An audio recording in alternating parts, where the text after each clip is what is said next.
మన ప్రచార ప్రాపగాండా ఎలా ఉంటుందంటే రోజా క్రీడల శాఖ మంత్రిగా చేసింది ఇంతకుముందు. ఆమె టైంలోనే ఆడుదాం ఆంధ్ర పేరుతో ఎన్నికల ముందు కాబట్టి 5 ఏళ్ళు పెట్టల. చిట్ట చివరి ఏడాది పెట్టారు. ఆడుదాం ఆంధ్ర పేరుతో ఆటలు నిర్వహించారు. పోటీలు పెట్టిన మాట వాస్తవం. వేలాది మంది పాల్గొన్న మాట వాస్తవం. సరదాగా జరిగిన మాట వాస్తవం. డబ్బులు ఖర్చు పెట్టింది వాస్తవం. 100, 150 కోట్లు. 100, 150 కోట్లలో ఎంత తినగలుగుతారు మామూలుగా? ఓ 10% తినగలుగుతారేమో. అంతేగాని ఓ 150 కోట్లు తినరు కదా! కానీ వీళ్ళు 150 కోట్ల అవినీతి అని ఆరోపిస్తా వచ్చింది. జనసేన వాళ్ళకేమో రోజా మీద ఉన్న కోపం. అదేదో దాన్నేమంటారు? ఒక కడుపు మంట. అదే సందర్భంలో తెలుగుదేశం వాళ్ళకి ఆవిడ మీదన ఆగ్రహం. ఇద్దరు కలిసి తిట్టిపోస్తా వచ్చారు. అయిపోయింది. గత 5 సంవత్సరాల్లో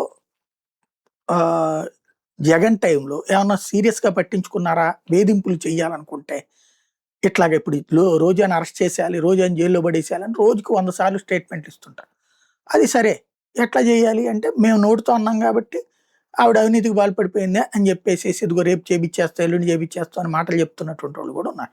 ఇది పక్కన పెడితే ఇప్పుడు చూడండి, కబడ్డీలో అక్రమాల కోత శీర్షికతో ఈనాడు ప్రధాన సంచికలో వచ్చిన కథనం మీద ప్రభుత్వం స్పందించి నకిలీ జనన ధృవీకరణ పత్రాలతో జాతీయ అంతర్జాతీయ పోటీలో కొందరు కబడ్డీ క్రీడాకారులు పాల్గొనడాన్ని తీవ్రంగా పరిగణించింది. క్రీడాకారులు వయసు ధృవీకరణ పత్రాలు ఫోర్జరీ చేసి తమకు అనుకూలమైన వాళ్ళని కబడ్డీ పోటీలకు ఎంపిక చేయడం మీద 2017లో నమోదైన కేసు ఆధారంగా నగరంలోని మాచివరం పోలీసులు ఏపీ కబడ్డీ సంఘం కార్యదర్శి యలమంచిలి శ్రీకాంత్ని అరెస్ట్ చేశారు.